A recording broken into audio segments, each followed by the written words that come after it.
เปิดภาพที่บ้านน้องกระเดยพี่น้องกันเนาะ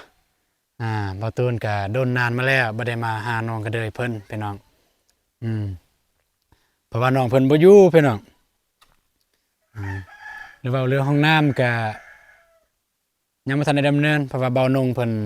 ครอบครัวบ่อยากสบายแน่พี่น้องเอ้ยเข้าใจทางเบานงเพิ่นบ่ตูนสิมาดำเนินผู้เดียวก็มันบ่ได้พี่น้องเนาะย้านว่ามันบ่ถือกันนะก็ต้องได้ปรึกษากันว่าเฮ็ดแนวใดต้องได้มา2คนแต่ว่ามื้อนี้ก็บ่ได้มาเฮ็ดห้องน้ำแต่ว่าก็สิมาหาน้องกระเดยนี่แหละพี่น้องเอ้ยไปได้บ่ตูนมีเกินว่าได้รับข่าวดีสำหรับน้องเพิ่นอืม แต่ว่าบ่ตูนก็บ่ฮู้สิเฮ็ดแนวใดแหน่เฮ็ดจั่งใดเนาะสิหยอกน้องเพิ่นบ่หรือว่าสิให้ตรงๆเลยบ่ตูนได้รับเงินจำนวนหนึ่งพี่น้องเนาะก็คือทางผู้ใหญ่เพิ่นฝากมาเพิ่นฝากมาโดนละพี่น้องเอ้ยแต่ว่าบ่ได้เอามาให้ช่วงนั้นก็ฝนตกแหน่แล้วก็เก็บกาแฟแหน่อยู่หั่นแต่ว่าก็ได้ลมนำผู้ใหญ่แล้วว่า มีแต่ว่าใส่เวลาเด้อพอเด้อเพิ่นก็เป็นคนสบายพี่น้องเอ้ยเพิ่นว่าแล้วแต่ลูกเลยเพิ่นว่าลูกคิดว่าแนวใดสะดวกก็เอาไปให้ยามนั้นก็ได้ยามใดสะดวกจะเอาไปให้ก็ต้องขอขอบอกขอบใจทางพ่อหลายๆเด้อที่เข้าใจลูกหลานไปพี่น้องเอ้ยไปหาน้องกระเดยเพิ่นเลยเพิ่นบ่ได้อยู่เฮือนแต่ว่าบ่ตูนได้ถามน้องบองว่าน้องกระเดยอยู่เฮือนบ่ถามมื้อเช้านี้ น้องบองเพิ่นว่าแม่นน้องก็เดยเมื่อวานนี่เพิ่นบ่ได้อยู่เฮือนเมื่อวานไปรับจ้างอยู่นอกแต่ว่ามื้อนี้ก็อยู่เฮือนแต่ว่าบ่เห็นอยู่เฮือนน่าจะอยู่หลังบ้านนี่ได้ยินเสียงอยู่คนเก็บกาแฟอยู่ในบ้านอยู่ในสวนหลังบ้านเนี่ยเป็นสวนของเขาเจ้าเดี๋ยวสิเข้าไปหาน้องก็เดยเพิ่นไปเป็นน้องเอ้ยไป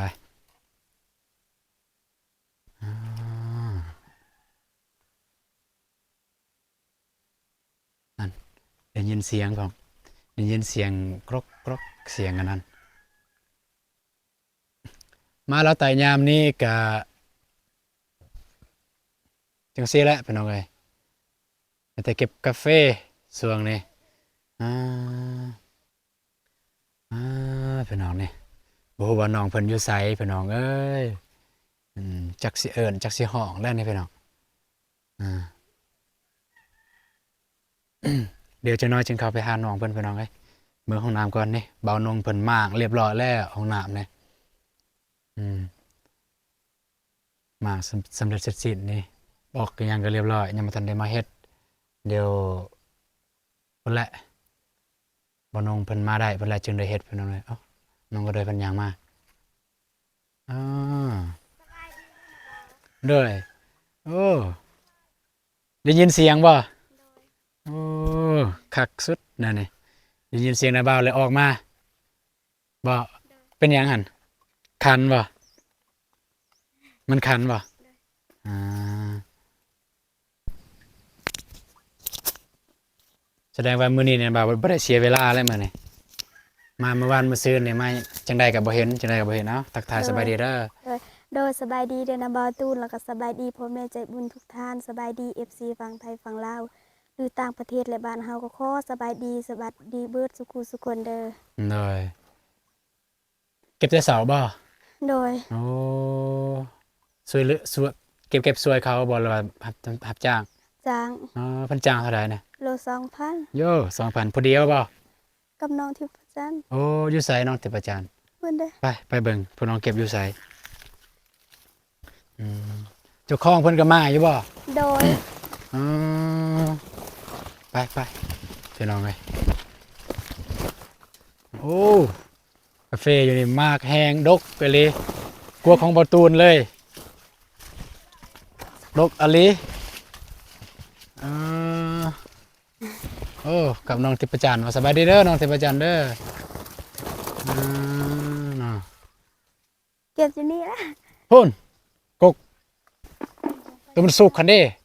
คือบ่เก็บกกสุกคันปาดเถอะ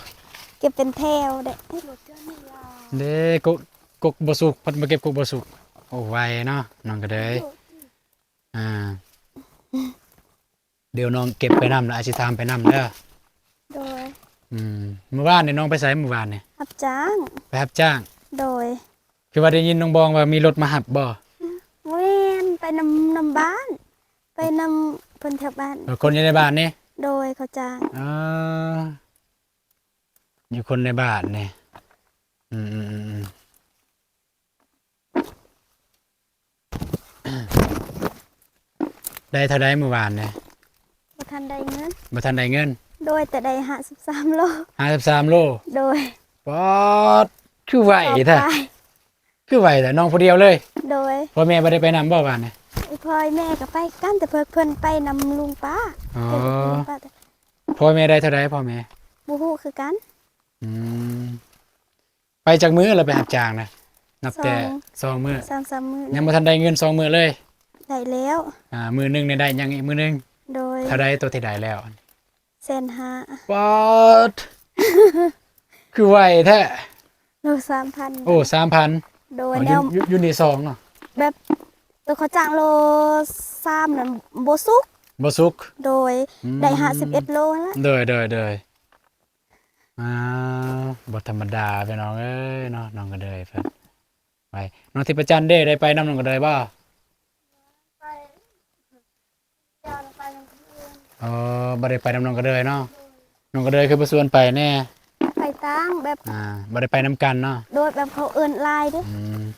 น้องทิพย์จันทร์ได้เท่าใดเมื่อวานนี้ บ่ฮู้ลั่นบ่ได้เบิ่ง อ่าอืม แต่นอกได้ยินเจ้าของสวนเพิ่นว่าได้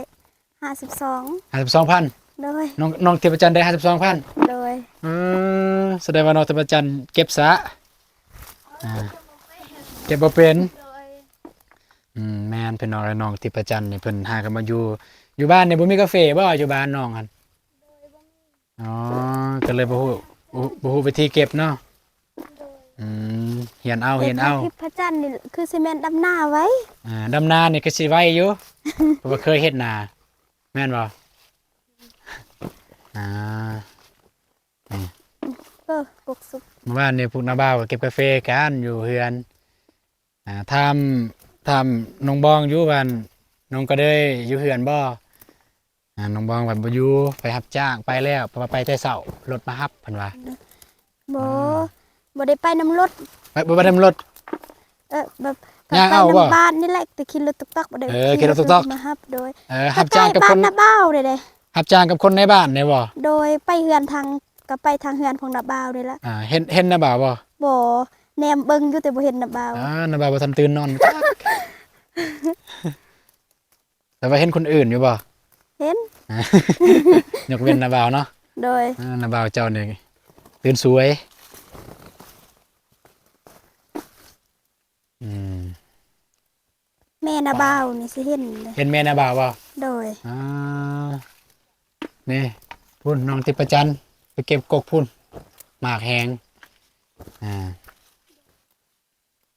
ไป นี่กกนี่น้องพุ่นทั้งเทิงกับแม่นบ่ แม่น โดยกกนั่นแหละเก็บเลยป๊าดพี่น้องเลยเบิ้งนี่กาแฟนี่ประมาณ4ปีกำลังได้รับผลเลย4ปีนี่สะอ่อนเนาะกาแฟ โด นี่ ย ของนาบาวเนี่ยบ่ฮอดสำนี้ 3-4 เท่าของนาบาว3-4 เท่า จึงได้สำนี้คักสุด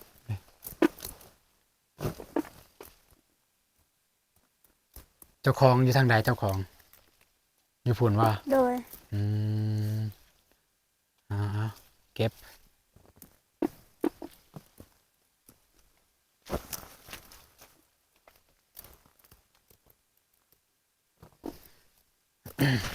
กินข้าวสวยแล้วบ่พวกน้อง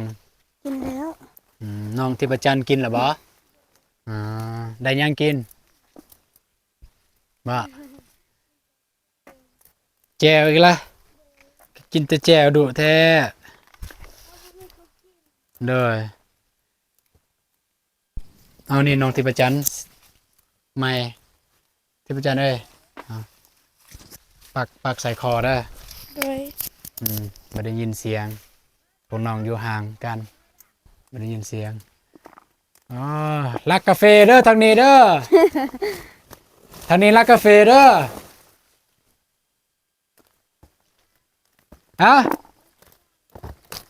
มียังกิน อ่าเนาะโมงนี้กินข้าว2 โมงแล้วกำลังกินข้าวปาด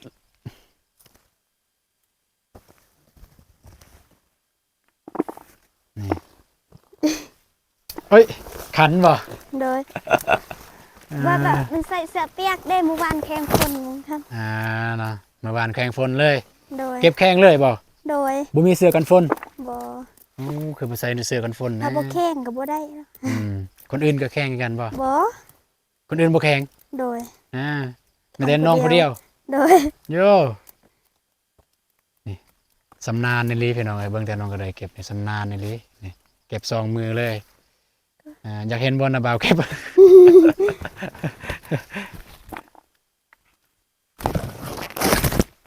นี่พี่น้องเอ้ยสำนานในลีน้องเพิ่นเก็บอ่าอืม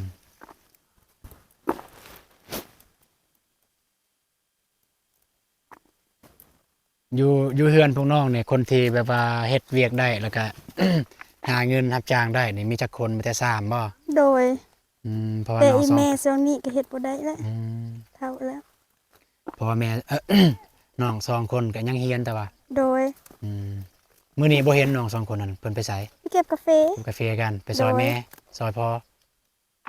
ไปกับพ่อได้กับแม่ โด แล้ว ย ก็ ไป พ่อ ตั้ง ไปต่างอีก โดยแบบไปกับแนวไผมีบอกแตะกาแฟเตี้ยๆนึงสูงเด้ อ่า เก็บกาแฟเตี้ย พวกน้องเจ้าก็ได้อยู่บ่น้องเวลารับจ้างนั่นนี่ก็เจ้าได้อยู่บ่ ก็ได้อยู่ได้วันละ30นอนน้อยๆก็ได้อัน30บางทีก็50ได้คือกันเลย อืมเวลาน้องๆเพิ่นได้เนี่ยเพิ่นก็เอามาให้อยู่บ่เงินให้พ่อแม่ ให้ อ๋อ ให้ให้ไอ้แม่เมียนแต่ไอ้แม่เมียนให้ซื้อๆไอ้แม่บ่เอาดอกแนวผู้เพิ่นอยากซื้อบิ๊กเด้ซื้อบิ๊กซื้อปุ๊บ อ่า ของน้องเด้ ขาให้เด้ ของน้องเด้เวลาน้องได้เด้ ให้คือกัน ให้แม่ โดย อืมได้เมื่อวานนี้ก็เอาให้แม่เลย โดย อ่าน่ะคือได้ยินตามคือจังซี่ ไปรับจ้างเนี่ยแม่นหยังที่แบบพ่อแม่มักจมหลายที่สุดแบบว่าตัวอย่างว่าไปรับจ้างจังซี่จมว่าแบบอยากซื้ออันนี้อยากซื้ออันนั้นแม่นหยังที่พ่อแม่จมอย่างว่าอยากซื้อตอนนี้ในปัจจุบันนี้ที่น้องเคยได้ยิน2-3 มื้อที่ผ่านมาก็มีอยู่ว่าพ่อแม่จมว่าอยากได้เด้อะไรนี่ไปรับจ้างเด้อช่วยกันรับจ้างเพื่อสิมีเงินซื้อ โอ้โหคือกัน บ่ได้ ก็ บ่ได้ยินพ่อแม่จมบ่ โดย แบบอันน้องไปตั้ง อยู่เฮือนเด้ตอนอยู่เฮือน อยู่เพื่อนก็บ่ได้จุบนะ บ่ได้จมเนาะบ่ได้จมบ่ว่าไปแบบลักษณะคล้ายๆคือแบบตัวอย่างว่าคือพ่อของน้องเนาะวางแผนว่าอ่าต่างคนต่างไปรับจ้างเด้อบ่ได้มากก็มาร่วมเข้ากัน เพื่อจะได้ซื้อตัวอย่างว่าพ่อน้องอยากซื้อข้าวกินตัวอย่างเนาะ โดยก็ ก็ต้องมีแล้วพ่อน้องว่า แต่มี เพื่อซื้อข้าวเด้อ ข้าวซื้อๆหั่นแหละก็มีข้าวอะเพราะว่า อื มีข้าวซื้อข้าว ได้ เอาน้องทิพจันทร์เด้แม่ไปทางใดมื้อนี้ ไปรับจ้าง ไปรับจ้างให้กันบ่ ได้โดย อืมอืมเวลาน้องไปรับจ้างเนี่ยน้องได้เงินมาน้องเก็บเองบ่หรือว่าให้แม่เก็บ ฮะ ของน้องอันเวลาน้องไปรับจ้างแล้วน้องได้เงินนั่นน้องเก็บเองบ่หรือว่าให้แม่เป็นคนเก็บ ให้แม่ อ๋อดีแล้วให้แม่เก็บเพราะว่าเงินก็ช่วยเหลือช่วยกันหาอืม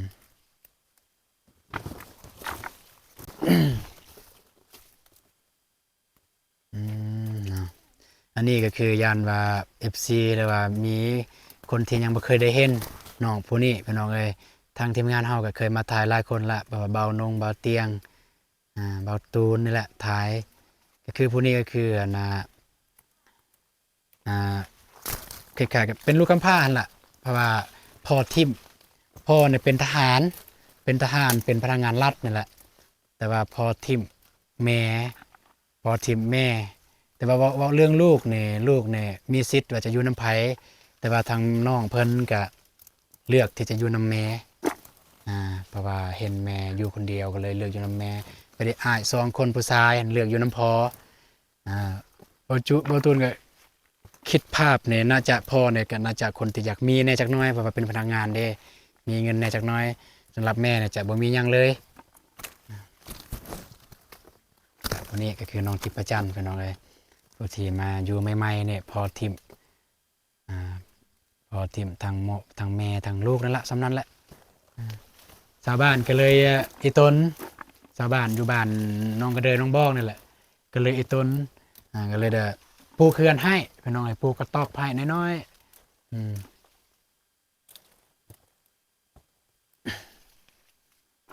มาอยู่นี่จากเดือนแล้วฮอดเดือนแล้วบ่น้องทิพย์จันทร์ ยัง ยังบ่ฮอดเนาะเป็นจะได้มวนบ่อยู่นี่เลยว่ายังคิดฮอดบ้านเก่าบ้านกระดอน มวน ฮะม่วนบ่อยู่นี่ โดย อืมจักหน่อยบุญบานแห่งม่วนบานนี่แต่บุญกระดอนกับม่วนเหมือนกันเด้ โดย เคยไปเทื่อหนึงบุญบานกระดอน ไปถ่ายคลิปโอ้ม่วนได้บานเพิ่นได้ กันดอนได้อันดับหนึ่งเด้อ โดยแม่นเป็นบ้านวัฒนธรรมเป็นเอาไว้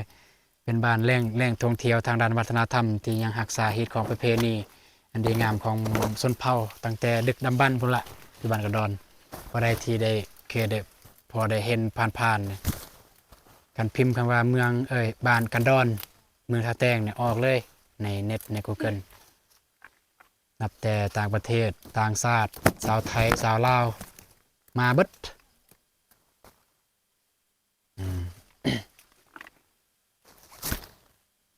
นี่เป็นน้อง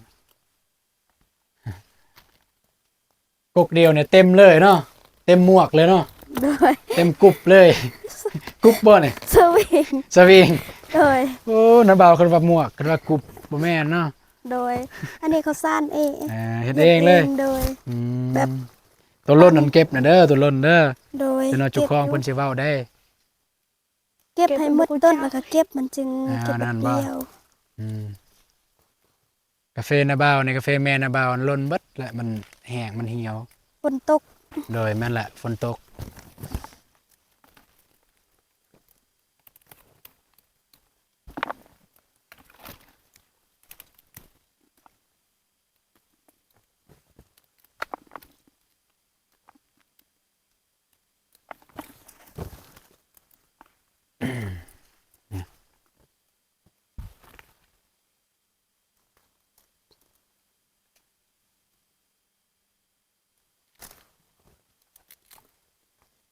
คลิปที่เบาตูนตัดลงใน TikTok คลิปน้องทิพย์จันทร์เนี่ยที่ถ่ายลง TikTok ก็มีคนเบิ่งไลน์อยู่พี่น้องเอ้ย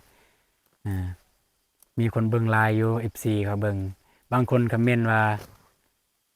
พวกน้องเห็นอยู่บ่คลิปนั้น โบ คลิป TikTok ของไอ้ลง เคยเห็น อืม เรือน เคยเห็นเนาะ โดย ก็มีคนคอมเมนต์ ถ้าน้องเคยเห็นกะส่วนหลายคลิปโตนะบ่าวสิเดินทางไปแถวบ้านชุมลาแล้วก็แถวตลาดนั่นแหละ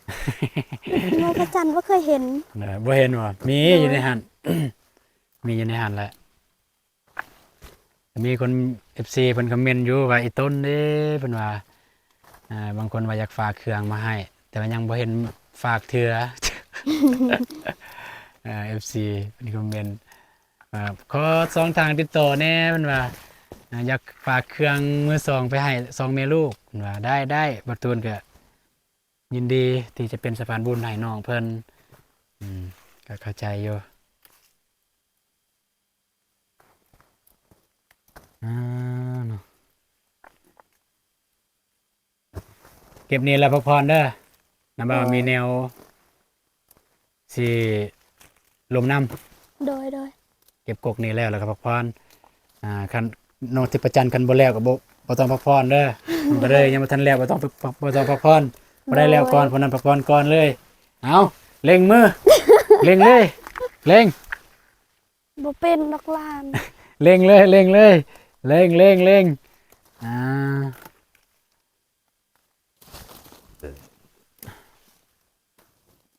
นี่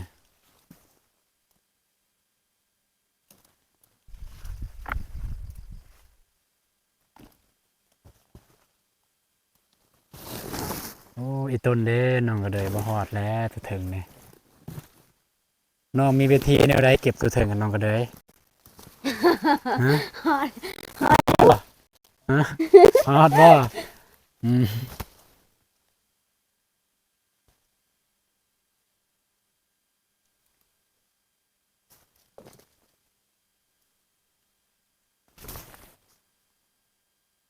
นี่ฮอดอยู่บ่เถิงกันบ่ฮอดติน้องก็เลยม ฮอดอยู่ดอก น้าบ่าวมาผู้เดียววะ โดยมาผู้เดียว น้าบ่าวว่านุ่งดิเพราะ อ๋อ ว่า เบานุ่งเพิ่นครอบครัวบ่สบาย โดยโอ้ ไปโรงหมอและบ่ฮู้ว่ามื้อนี้เพิ่นสิมาได้หรือบ่แต่ว่าน่าจะมาบ่ได้เมื่อวานนี่เบานุ่งเพิ่นก็มาทางนี้น้องบ่ได้อยู่แต่ว่า โดย น้าบ่าวบ่ได้มาน้องทิพย์ประจันอยู่บ่วานนี้ บ่ อ่าอืม มื้ออื่นก็ต้อง ไปสิแล้วเนี่ยสิแล้วบังสิเก็บซอยน้องทิพย์ประจันนี่ต้นน้องเพิ่นเก็บซ่าพี่น้องเอ้ยน้องเพิ่นเก็บบ่เป็นเก็บซอยน้องเพิ่นน้องก็เดินเนี่ยบ่เก็บซอยก็ได้ไวแล้ว เก็บซา อืมน้ำหนักกันเลยได้กาแฟเนี่ยน้ำหนักกันเลยน้ำหนักได้กาแฟเนี่ยนี่น้ำเต็มเลยน้ำ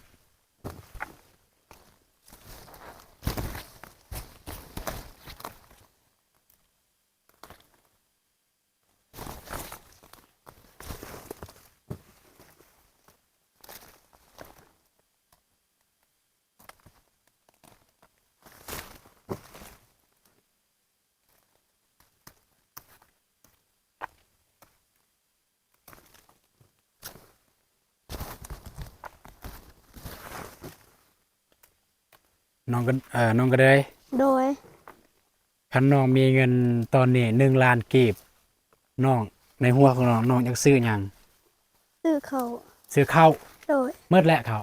ยัง ยัง สอบหนึงโดย ยังอีกซอบหนึง โดยก็สอบตัวพองน้าบ่าวซื้อมาทำอีกแหละ พวกน้องไม่ได้กินบ่ เอ้าตัวพองน้าบ่าวซื้อ2สอบก็ยัง เอ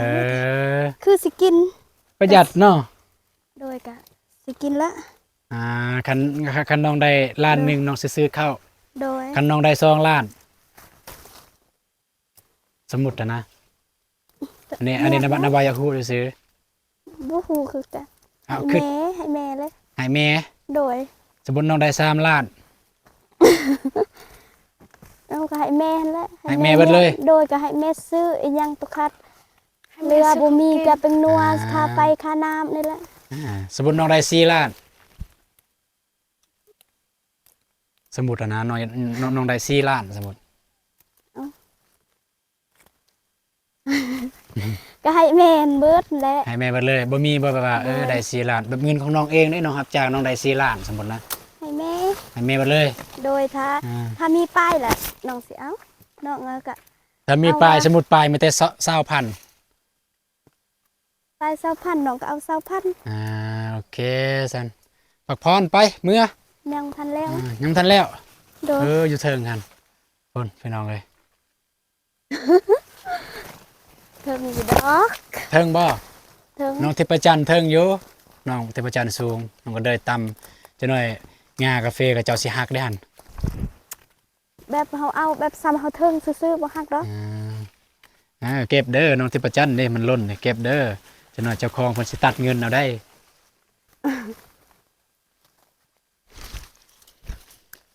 คันได้เงิน4 ล้านสมมุติน้องรับจ้างเนาะน้องก็ให้แม่เบิดเลยบ่มีบ่น้องว่าสิอยากตัวอย่างว่าได้4 ล้านล้านหนึงน้องเก็บแล้ว3 ล้านให้แม่ล้านหนึงเก็บก็แบบว่าอยากซื้อน้องก็ขึ้นสาวแล้วเด้ โดย ธรรมดาแล้วน้องอยากแต่งตัวบัดนี้ โดยถ้าอยากได้ก็ขอแต่อีแม่ว่าสิซื้ออันนี้โดย สมมุติว่าได้สมมุติแต่ละเทื่อน้องได้เงินมาเนี่ยน้องให้แม่ โดย และน้องอยากได้อีกน้องก็ขอนำแม่อีก บ่แม่นแบบน้องก็ว่าแม่ก่อนว่าถ้าน้องให้แม่แล้วมีป้ายน้องว่าน้องเอาสำนี้เด้อ อ่า แล้วอีแม่ว่าเอารถ สมมุติคือความหมายของน้องนะสมมุติน้องเพิ่นได้สมมุติน้องก็ได้เพิ่นได้300,000ให้แม่50,000น้องเอานั่นบ่ โดยแล้วก็ต้องบอกแม่ก่อนเด้อให้แม่ฮู้ก่อน โอ้บอกทุกครั้งเลย โดย โอ้โอเคเป็นหมอพี่น้องเนาะ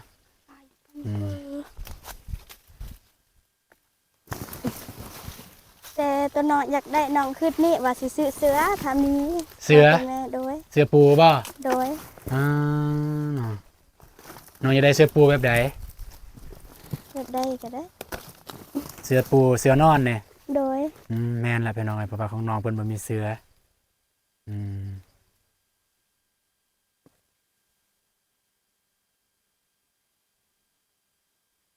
เดี๋ยวนะเบาไปเก็บกาแฟแม่แล้วไปขายแล้วไปให้เอามาให้เด้อ เอา โด บ่ ย สมมุติว่าเบารักกาแฟแม่แล้วเอามาให้เนี่ยน้องสิเอาบ่ บ่ เป็นหยังเบา กะอีต้นแม่นะเบาอีก แบบ เอ้านะเบาไอ้ต้นเจ้าเด้เฮ็ดจังไดเจ้าบ่มีเสือนอนเด้ แบบมันก็บ่ถึก แม่นได้บ่ ถ้า ถื นั อบ เอา ถ้านับเอาไปลักบ่เอาได้ บ่เอาบ่ โดยมันบ่ดี อ่าอ่าจำเป็นแล้วนะเบาต้องได้รักนะเบาบ่มีเงินเด้รักกาแฟแม่มาขายแล้วก็เอามาให้ร้านเอามาให้เจ้าแน่นอนเด้เฮ็ดได้ให้เจ้ามีเงินใส่เนาะโอเคไปพักผ่อนพอละไปลมกันอยู่พุ่นละอยู่กลางเฮือน ไปหอดแล้วพี่น้อยหอดเฮือนหอดศาลแล้วไปใส่น้องก็เด้ย บ่ขึ้นเฮือน อยู่นี่ก็ได้ ฮะแต่เอาซาดก่อน เด้ยมาน้องเตประจันมานั่งนี่พี่น้องเนาะนี่ ยกตัวอย่าง โอ้ เอาเหยียบจังเลย นาบ่าวมารบกวนแล้วเนี่ยเนาะพวกน้องสิเก็บกาแฟรับจ้างก็บ่ได้แล้วเนาะ บ่เป็นหยัง มารบกวนพวกน้องมา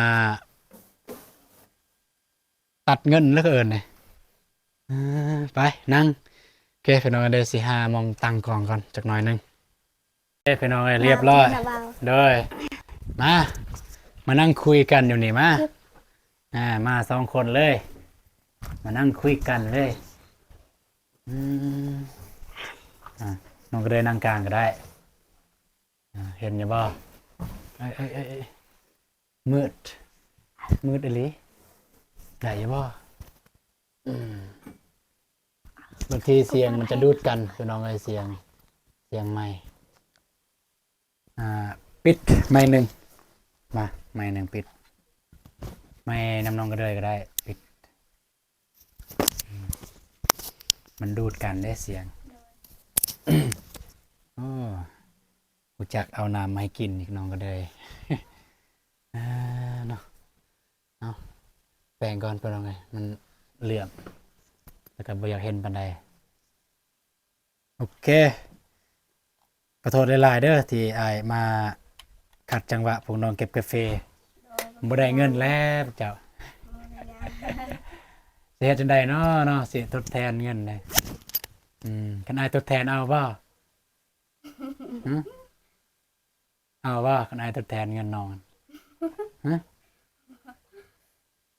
เอาตอบตามตรงเลยคันอายทดแทนเงินน้องรับจ้างเนี่ยเมื่อกี้น้องบ่ได้เงินแล้วน้องสิเอาบ่อิหยังฮะ เอาก็ได้ เอาก็ได้ เอาว่าเงินนะบ่าวเองได้ บ่เงินนะเบา เป็นหยังเงิน เอา น่ะ เก็บกาแฟ บ่เงินนะบ่าวเองเงินที่แบบที่นะบ่าวมีอยู่แล้วในโตนะแล้วสิเพราะว่านะบ่าวมาคัดจังหวะพวกร้านเก็บกาแฟเด้แน่นอนแล้วพวกเจ้าต้องบ่ได้และรายได้นะ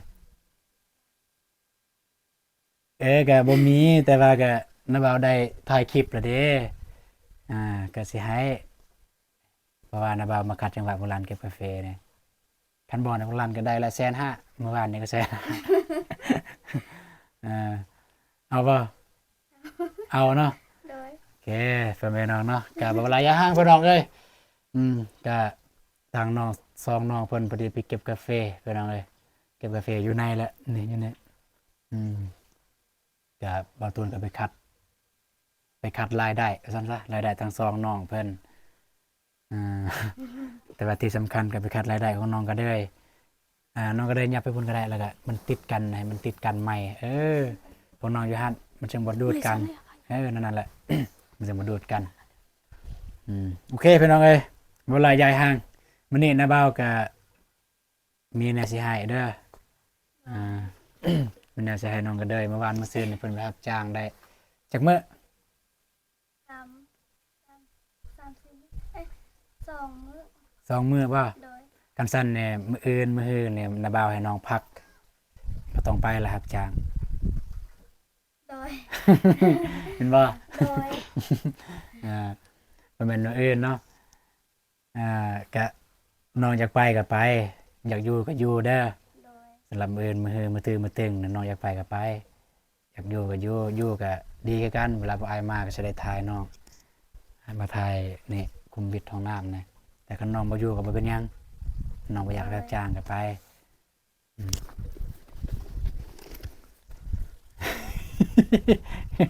เออ เท่าใดอยู่นี่บ่ฮู้เลย โดย เออ พี่น้องกันเนาะเบิ่งสินับ1 2 3 4 5 6 7 8 9 10 11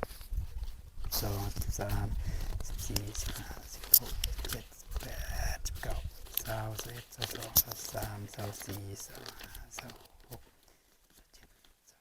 8 9 30 31 32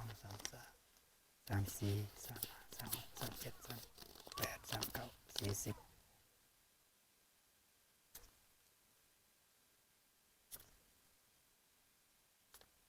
โอเค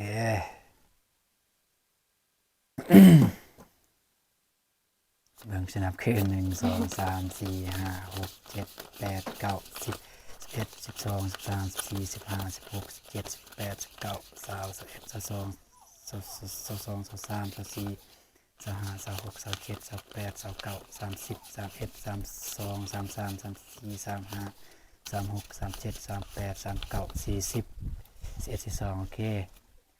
4 ล้านซองเป็นน้องกันเนาะเอาค่าอ้ายค่าอ้ายอันไปคัดจังหวะพวกน้องเก็บกาแฟเด้อ คือหลายแท้ ฮะหลายซะบ่ โดย ก็บ่หลายดอกค่าน้องเข้ากองอ้ายนะเอา ขอบใจเด้อนะบ่าว โดยอ่า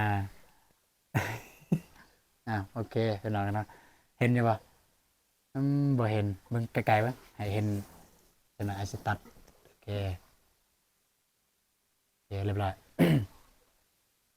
ยับมานี่ไปเลยบายบางน้องเทพจันทร์อืม เออดีใจป่ะ โดย ซื้อหยังแน่น่ะ ซื้อข้าว ซื้อข้าวแล้วก็ซื้อหยัง เสือ เสื้อปู โดยให้พ่อแม่ ให้พ่อแม่นำ โดย ให้น้องนำ โดย คิดว่าพ่อเราบ่สำเร็จ ผู้ โอเค อันนี้มันเป็นเงินนาบ้าวดอก เป็นเงินของผู้ใหญ่เพิ่นเด้อ โดย เงินของผู้ใหญ่อืม ของพ่อเด้อของพ่อสมพงษ์เพิ่นซื้อสมพงษ์เพิ่นอยู่ต่างประเทศเพิ่นละอยู่สหรัฐเพิ่นเห็นน้องนั่นแหละเพิ่นอายทายเพิ่นก็เลยฝากเงินมาให้จำนวน200 บาท200 ดอลเป็นเงินดอล200 ดอลก็ถึงเงินกีบประมาณอยู่4 ล้าน2 แสนพี่น้องเอ้ยดีใจนำเด้อ โดย แล้วก็เงินจำนวนนี้เนี่ยเพิ่นบอกว่าให้น้องใช้แม่นหยังที่ขาดเหลืออยู่เฮือนให้น้องซื้อตัวอย่างว่าคือน้องว่าเสื้อบ่มีเสื้อน้องก็ซื้อเสื้อบ่มีข้าวน้องก็ซื้อข้าว โดย เสียค่าน้ำค่าไฟ โดย แล้วก็สมมุติว่าห้องน้ำเงินบ่พอทางทำงานพวกอ้ายเนี่ยเงินเบิดและทางน้องยังน้องก็สามารถเอาเงินจำนวนนั้นมาซื้อเติมก็ได้ โดย แบบผู้ใหญ่เพิ่นฝากความมาจังซี่เด้อ โดย อ่า เว้ยเป็นน้อยมันเต็มเมื่อกี้นี่คัดข้องจากเว้าฮอดใส่แล้วกับน้องกระเดยเมื่อกี้นี่ เว้าเรื่องเงินเนาะ โดย ว่าให้ใส่เกี่ยวกับอยู่ในเฮือนในซ่านแล้วมันยังบ่มีถ้วยบวงกระซามมันยังที่บ่มีซื้อเลยโดย ถ้ามีแล้วก็บ่จำเป็นต้องซื้อมาไว้ก็ได้ โดย ถ้ามีแล้วก็เก็บไว้เงินเพราะว่าเงินมันมีขีดจำกัดเฮาบ่มีเด้ โดย เพื่อได้สมทบกับเงินของพวกน้องมาไปรับจ้างเด้อ โดย ไปซื้อข้าวซื้อน้ำเมื่อวานใน150,000นี่2 ล้าน 2 4 ล้าน 2ได้อยู่4 ล้าน 3แล้วกับของพ่อแม่อีกเด้แต่บ่ฮู้เพิ่นพ่อแม่ได้เท่าใดแล้วก็น้องเพิ่นได้เท่าใด โดย เงินนี่สิให้ไป ให้พ่อแม่แล้วก็อยากช่วยเหลือที่พระจันทร์ หืม ให้น้องที่พระจันทร์ อยากให้ทิพย์ประจันทร์ โดย พี่น้องเอ้ยเงินนี่สิแบ่งที่ประจันทร์นำบ่ โดย อืมจะให้น้องเพิ่นเท่าใด 200,000 200,000 โดย โอ้หลายเด้อพี่น้องเอ้ย200,000สิให้ตอนนี้เลย โดย อ่า น้องที่พระจันทร์ อ่ะ โดยน้องว่าเพราะว่าพวกน้องก็บ่มีเงินใช้เนาะเลยอยากให้น้องซื้อเครื่องใช้ในเรือนแล้วก็ซื้อกระปุกนัวซื้อข้าวให้เสียค่าไฟค่าน้ำ โอ้200,000นี่ โดย โอ้